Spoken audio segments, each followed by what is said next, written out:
Hi there, I'm Laura. I'm with the public schools, and it's so exciting how much AI can assist with disability management. My question is about the confidentiality and the privacy, because at this point it would be a huge breach for me to feed an employee's medical information into AI. And so what's the progress there? What do you see as the future there? Terry, do you want to go ahead? Sure. You can have proprietary information and guidelines designed into the AI that you use.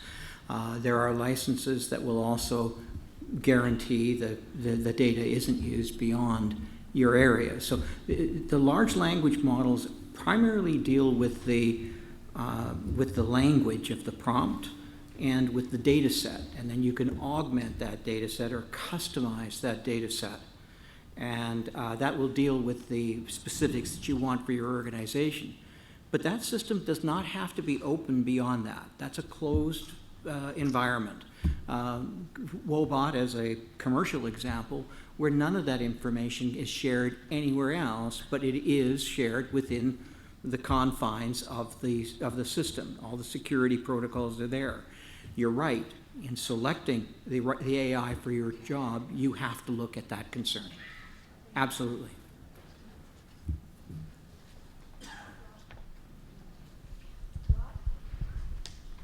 Hi.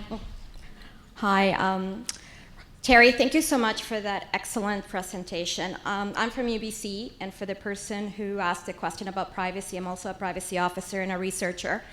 And yes, you do need to have your organization to lock it in, and then you're able to do some of the confidential information. You may want to look into UBC, how we're doing it.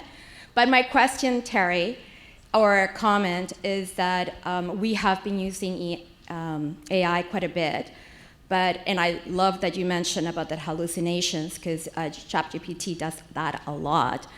And you mentioned that you read the reports, which is great. A lot of people don't have time to read the report, but they also make up stuff on how to do the disability management plan. They make up a lot of different things because we played around with it and we see what they do. Now, we're researchers. We know the right stuff. A lot of people don't have time for that. So there's really not a threat, but a risk, and people really need to know how to use it, or they have incredible information. So what do you say to a lot of people here who are using or want to use it about the credibility of some of that work that they tell you to do? Like, how do they balance that? Well, I think it goes there. I can't deal with people who are just taking the shortcuts. I mean, can you use AI to cheat? Yeah. Have I had students present papers that were created by AI? Yeah. And it's detectable, and it's against academic integrity. And luckily, there are more and more tools out there to detect bad stuff. I think for people who don't have time to read the material, they shouldn't be using the material. They should not be doing using these tools. You can't just use them as a substitute. As you note, the IBM statement, AI isn't replacing you. It can be a wonderful tool to augment what you do, but I think it falls back on educators, universities, training institutions, to make sure we train people about what AI can do and what its limitations are and how to use it properly. The worst thing we can do is simply not address it.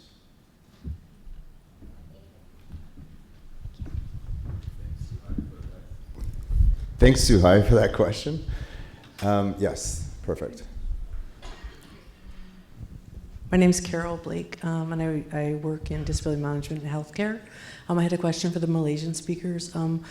You guys talked a lot about increasing efficiencies, and I'm wondering if you anticipate that increasing the disability management caseloads. So are the efficiencies going to benefit the people that you're helping, or are the efficiencies going to benefit in that you will have much larger caseloads that you're then managing because it's more efficient? Just curious. Okay, sure. So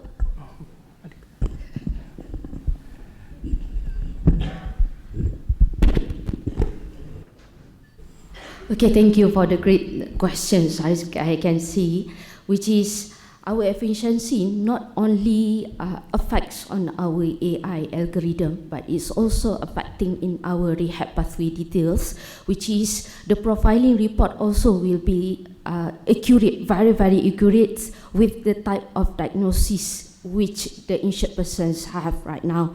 So in terms of that, like I've said before, the impact that right now with the 90% of efficiency had efficiently reduced of the 50% of the time phases of return to work phases.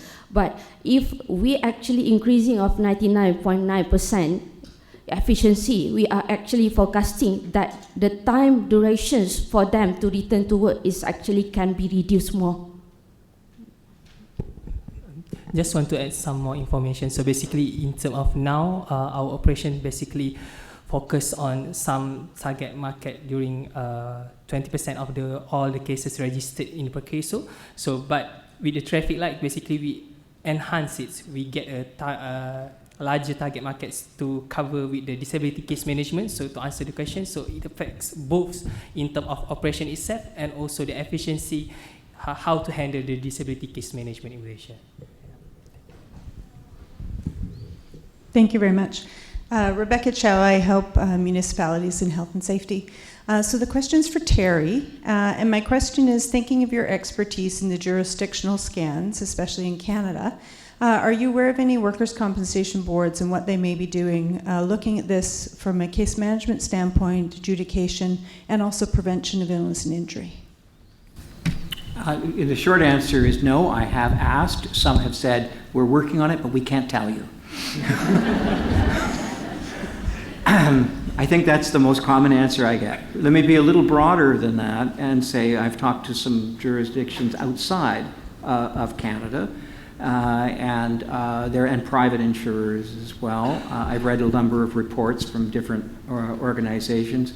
Even a year or so ago, Deloitte put in some references regarding Allianz using this in its case management streaming, or triaging, if you will, in terms of its design, artificial intelligence in that area. You saw the Ohio Bureau of Workers' Compensation analysis as an example of machine learning that's being used. I have had people tell me about their intentions. Things like the Malaysian work on this disability guide, the official disability guide. I've always had real concern about the use of the ODG as a tool because of what it was based. I have the similar concern with the AMA guides on disability. I mean, they're very American-centric. They were designed in that environment, so there's a bias in the way in which they're produced. Having one that's produced on your data, on your experience in your environment, as with the Ohio data, is amazing and possible now because of AI. Checking to see if there's any other questions. Go ahead. Thanks. I'm a total newbie to AI, so I'm not sure how silly this may sound or who's the best to answer it, but when you're feeding data into AI, can you differentiate, or does it differentiate? You've got a 20-year-old versus a 40-year-old, maybe the same injury, but given their ages, recovery may be different. Maybe there are other environmental concerns, like do they live at home? Do they have good family supports or community supports versus somebody who maybe lives by themselves? Like all those things kind of factor into how you come up with kind of an end result as to what the treatment plan or case management plan might be. Mohammed or Nabila? Actually, it depends when the case manager actually see the insured persons and doing out the initial assessment. The initial assessment is one of the phases which case manager is the one that will confirm in terms of that profiling report that AI produce, whether the AI produce is very accurate in terms of that insured person's progress at that time, or even if that case manager, after doing the initial assessment, they find that still that insured persons need rehabilitations, that the color could be changed.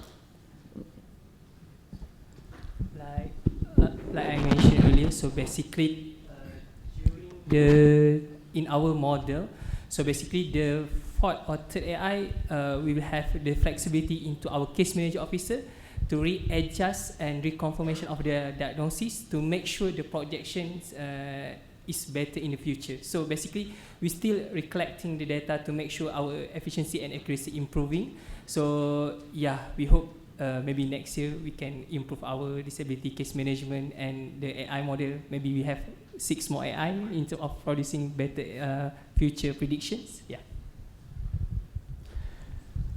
So I'm Ian Lewis. I'm an occupational therapist, and I love the work that you're doing. So if I had to bring it down to maybe a few levels of technicality, you've gone and put your model in, and then you've gone backwards to check to see is the model correct when you looked back to say, we made this prediction, and now we look and say, yes, these people still are reporting really low scores in their mental health or their ability to do all their activities of daily living. So you talked about generalizability. So the AMA disability guidelines, the duration guidelines and whatnot, those are not necessarily generalizable between contexts. So I could see a great model here if maybe some of the WCBs got together, and WCB Alberta, maybe your folks are like Saskatchewan, we could purchase your data model and apply it to ours and have some interoperability and maybe have findings that are not necessarily, whereas concerned about generalization from a small study done in Europe, but we have local data and we can really speed up that data processing. That's the future, eh? Yeah. Okay, we have time for one more question.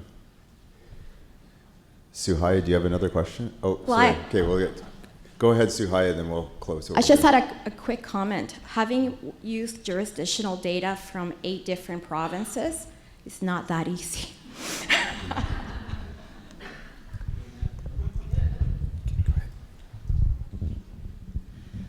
My question is for the Malaysian panelists. I'm Ashley. I'm from WCB Alberta. When you were talking about how about 50,000 records were used as kind of like that data input into AI, I'm just curious, how long did it take for your AI model to be trained enough to produce information that's useful? Because what I'm thinking about is, in hindsight, we know all the factors we wish we gathered about each of these clients or these claims, right? But if our organization didn't track or obtain that information in, say, 2018, I just see the model maybe not producing as much information as we want. So I guess that's the importance of training it now. But yeah, how long did it take your organization to have a model that actually gives you something valuable? It takes around 1 year for us actually to develop our training corpus. And also we had done 2 research in here before full implementations of our AI module, whether it can be used or not. And we also had tested our reliability and validity efficiency here, which is after we got the R squared is 0.7, which indicating a good model, then we decided to use this model actually. Do you have a question? Okay, we have one more short question apparently. Just right at the front.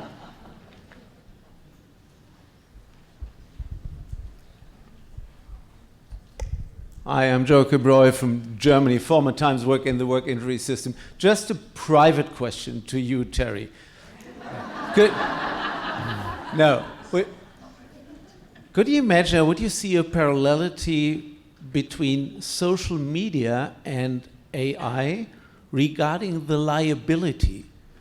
What do I mean with that is, in the old times, that means 10 years ago, we thought that only the one who is using social media is liable for everything what happens afterwards.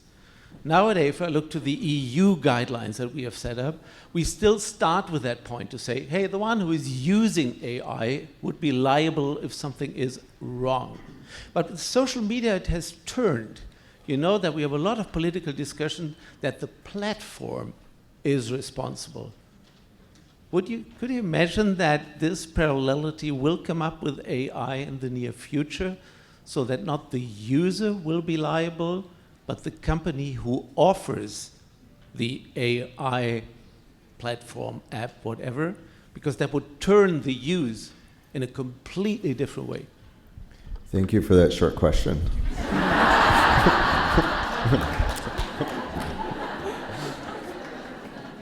I think I'll give you a private answer after.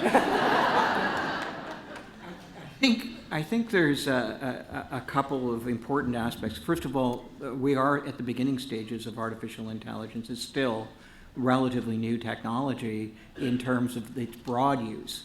We already know that several of the platforms are being sued, partly because it's not clear where they got the information from, and their responses may well be an infringement of copyright as already exists. We also know that probably the AI systems could not exist without having had access to all of that information. Now, I'll leave that for a moment and come back to more the specifics of your question and not talk about the big providers, but let's talk about a product that you are presented with that has AI in it. I used one commercial product called Wobot. I'm not endorsing it, I'm just simply saying it exists. Does it have liability for the advice or the scripts that it does? Absolutely. Nothing changes in the law.